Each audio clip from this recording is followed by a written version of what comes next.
Did you always think the constant fighting with your sibling was just normal rivalry? Were you told you were too sensitive?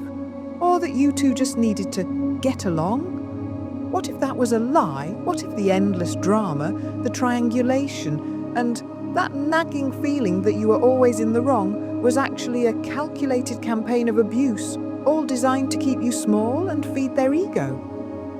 The idea of a narcissistic sibling can feel like a contradiction. Siblings are supposed to be our first friends, our partners in crime, the people who share our history. But if you grew up in the shadow of a narcissistic brother or sister, you know the reality is far more isolating. It's a unique kind of abuse, often hidden in plain sight and dismissed by the very family that should have been protecting you. The term sibling rivalry doesn't even come close to describing the psychological warfare that takes place. This isn't about who got the bigger piece of cake. It's about a systematic erosion of your self-worth and a pattern of manipulation that can follow you for a lifetime. If you've ever felt like you were going crazy, like you were the problem, or like you were living in a completely different reality from the rest of your family, this video is for you. Today, we're shining a light on narcissistic sibling abuse. We'll break down the manipulative tactics they use, explore the deep psychological wounds they leave behind, and most importantly, map out a path toward healing. You aren't alone, and what you went through was real. So, what does it actually mean to have a narcissistic sibling? It's way more than just being selfish or arrogant. While narcissism is a spectrum, we're talking about a consistent pattern of harmful behaviors. At their core, a narcissistic sibling sees the world and everyone in it as an extension of themselves. Their universe revolves around a desperate, bottomless need for admiration, validation, and control.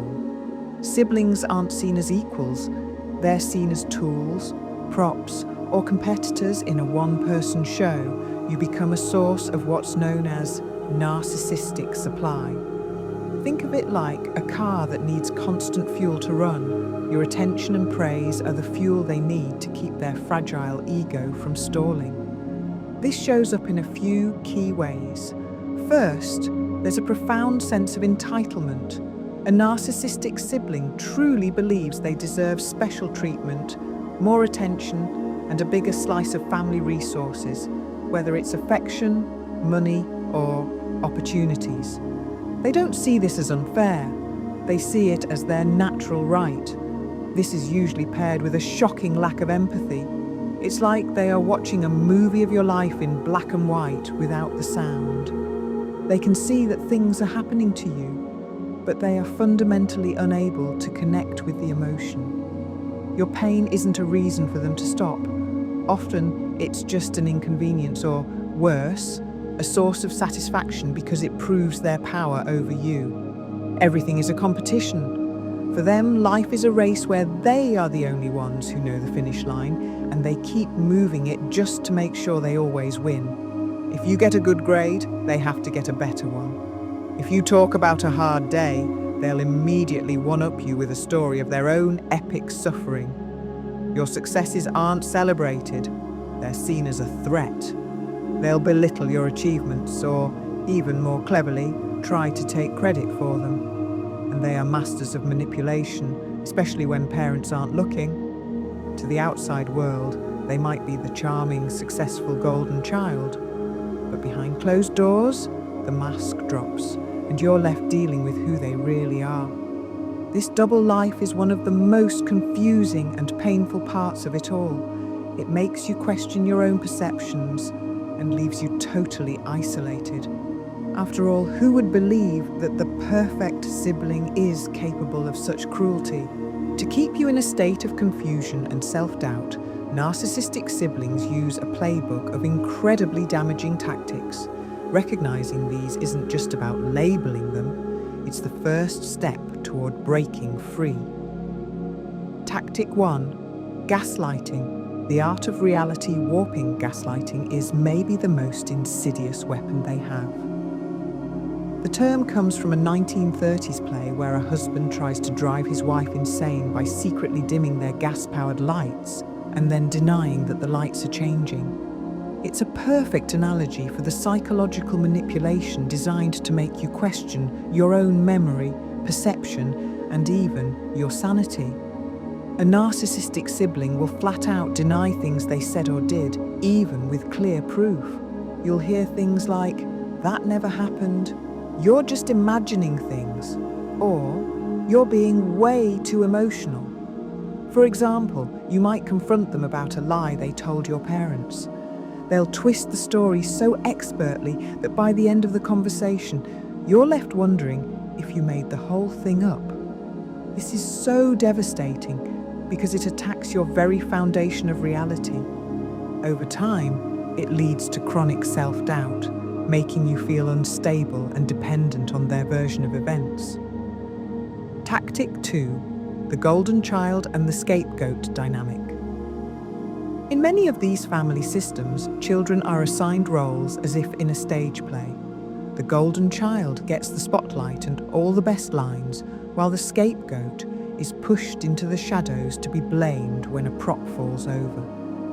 A narcissistic sibling often thrives in this dynamic, either by cementing themselves as the golden child or by making sure you're cast as the scapegoat. If they're the golden child, they'll soak up all the praise while reinforcing the story that you're the difficult one. They can abuse you, knowing their perfect image protects them. The parents, often manipulated themselves, will see what they want to see, leaving you to suffer in silence. This dynamic pits siblings against each other, creating deep resentment and destroying any chance of a healthy bond. It's a classic divide and conquer strategy. Tactic 3: triangulation and smear campaigns. Narcissists love to control the narrative. Triangulation is when they bring a third person into a conflict to manipulate the situation. It's like a tennis match where your sibling isn't playing against you, but is instead acting as the umpire, whispering to the crowd and convincing them you're cheating. Your sibling might run to your parents with a twisted version of a fight you had, painting themselves as the victim. By the time you get to tell your side, your parents are already biased. They also recruit allies, sometimes called flying monkeys. These can be other family members or friends who are tricked into supporting the narcissist and sometimes even participating in the abuse.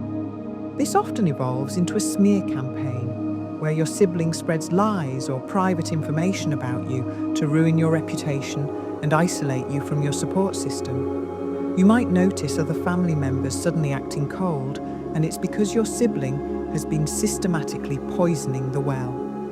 Tactic 4: love bombing and the silent treatment. The abuse is rarely constant. It works in a vicious cycle. Think of it like being lost in a desert with them. They will let you die of thirst by giving you the silent treatment, where they ignore you and act like you don't exist. Then, just as you are about to give up, they'll offer you a glass of water, showering you with affection, compliments, and gifts in a phase called love bombing. It's designed to suck you back in and make you think, maybe I was wrong. But it's always temporary. As soon as you're back in their orbit, the devaluation starts again, and you're back in the desert.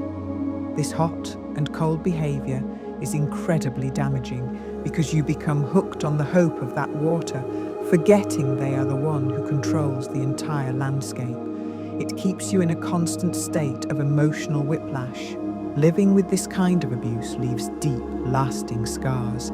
It's not something you just get over when you move out. It shapes your identity, your relationships, and your sense of self-worth for decades, often without you even knowing the source. Maybe the most common long-term effect is a deep-seated feeling of worthlessness. It's like the slow, steady effect of acid rain on a statue. A single drop doesn't do much, but after years of constant criticism and invalidation, the features that make you who you are become worn down. You internalize those messages and start to believe that you are the problem. This leads to chronic self-doubt. You might find it hard to trust your own judgment or second-guess every decision you make. As an adult, this can look like being unable to accept a compliment, self-sabotaging your success, or just always feeling less than everyone else. The on-again, off-again nature of the abuse is the perfect breeding ground for complex PTSD and trauma bonds. Unlike PTSD from a single event, CPTSD comes from long-term repeated trauma within a relationship, which is exactly what this is. Symptoms can include emotional flashbacks, trouble managing your emotions, and persistent feelings of shame and guilt. The trauma bond is that powerful, unhealthy attachment you feel to your abuser. It's a kind of psychological Stockholm syndrome where you become attached to the person holding you captive because they are also the one who occasionally gives you food and water. You might find yourself defending your sibling or feeling intensely loyal despite the pain they cause. This isn't love. It's a bond created by fear and intermittent reward. It's why it feels so impossibly hard to walk away. Narcissistic siblings are experts at isolating you. Through smear campaigns and triangulation, they can turn an entire family against you. This can lead to being cut off not just from your sibling, but from parents and other relatives who took their side. This is a huge loss, robbing you of the very support system you need to heal. Even if you don't cut ties completely, the family dynamic is often permanently damaged. You might go to family gatherings feeling anxious and on edge, unable to relax or be yourself. You feel like an outsider in your own family. The pressure to keep the peace always seems to fall on you, with people telling you to be the bigger person or forgive and forget, which just invalidates the abuse all over again. Healing is a journey, not a destination. It takes courage, self-compassion, and a willingness to face some painful truths. But it is absolutely possible to break the cycle and build a life that's finally free from their shadow. Here are the steps that can help guide you. Step 1. Radical acceptance. The first and most important step is to accept who your sibling truly is. This means letting go of the hope that they'll change, that they'll have a breakthrough and apologize, or that you can somehow fix them. Narcissistic patterns are deeply ingrained, and they rarely change because in their mind, there's nothing wrong with them. Radical acceptance isn't about condoning what they did. It's about freeing yourself from the fantasy of the sibling you wished you had. This allows you to stop wasting energy on them and start focusing on you. Step 2. Setting ironclad boundaries. Boundaries are the foundation of your recovery. They aren't about punishing your sibling, they're about protecting yourself. For a survivor of this kind of abuse, setting boundaries can feel terrifying because you've been taught your needs don't matter, but they are non-negotiable for your mental health. What does that look like? It can range from limiting contact to going no contact at all. Low contact. This could mean keeping phone calls short, only seeing them in groups, or refusing to talk about certain topics. If they start criticizing you, you can say, "I'm not having this conversation," and then end the call or leave. No contact. In severe cases, the healthiest choice might be to cut off contact completely. This is a huge decision and often comes with a lot of guilt and grief, but sometimes it's the only way to get the space you need to heal without being constantly re-injured. When you set a boundary, be clear and firm. Don't over-explain or defend it. That just gives them an opening to argue. Remember, you have a right to protect your peace. Step 3. Disengaging from the drama, the grey rock method. Narcissists feed on emotional reactions. Your anger, your tears, it's all fuel for them. A shark is drawn to thrashing in the water. If you float calmly, it's more likely to swim away. The grey rock method is a technique where you make yourself as boring and unresponsive as a grey rock. When they try to provoke you, you give minimal, neutral responses. Don't share personal info, don't argue, and don't show emotion. For example, if they send a nasty text, you might just reply, "Okay," or not reply at all. If they try to bait you into a fight, you can just say, "I see." This starves them of the reaction they're looking for, and eventually, they may lose interest and go look for a more exciting meal.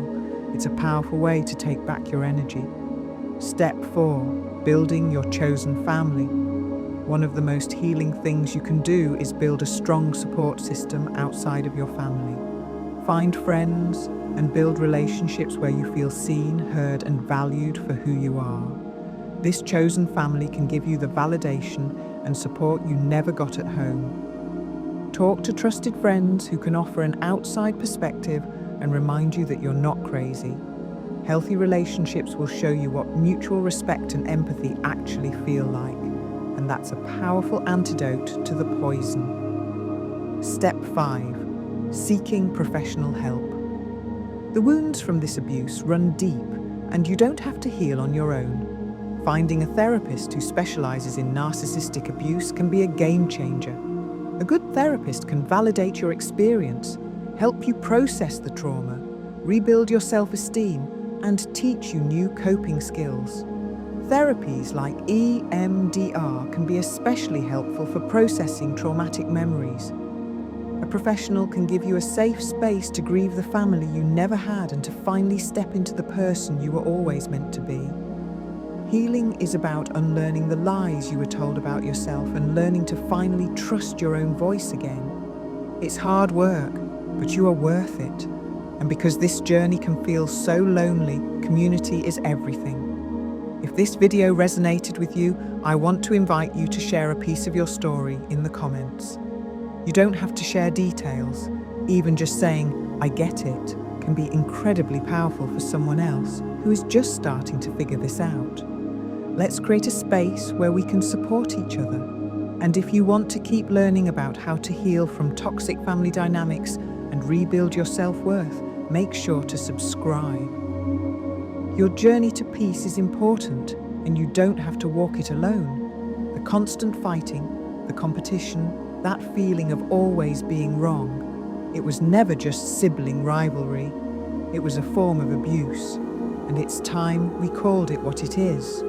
The confusion, the self-blame, and the grief you feel are all completely valid responses to an experience that was designed to invalidate you. Please hear this. You are not too sensitive.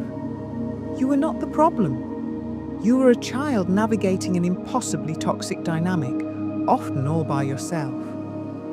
The fact that you are here, looking for answers and trying to heal, is a testament to your incredible strength. The path forward is about accepting the truth, setting firm boundaries to protect your energy, and slowly rebuilding the sense of self that was taken from you. It's about learning to be the parent to your inner child that you always needed.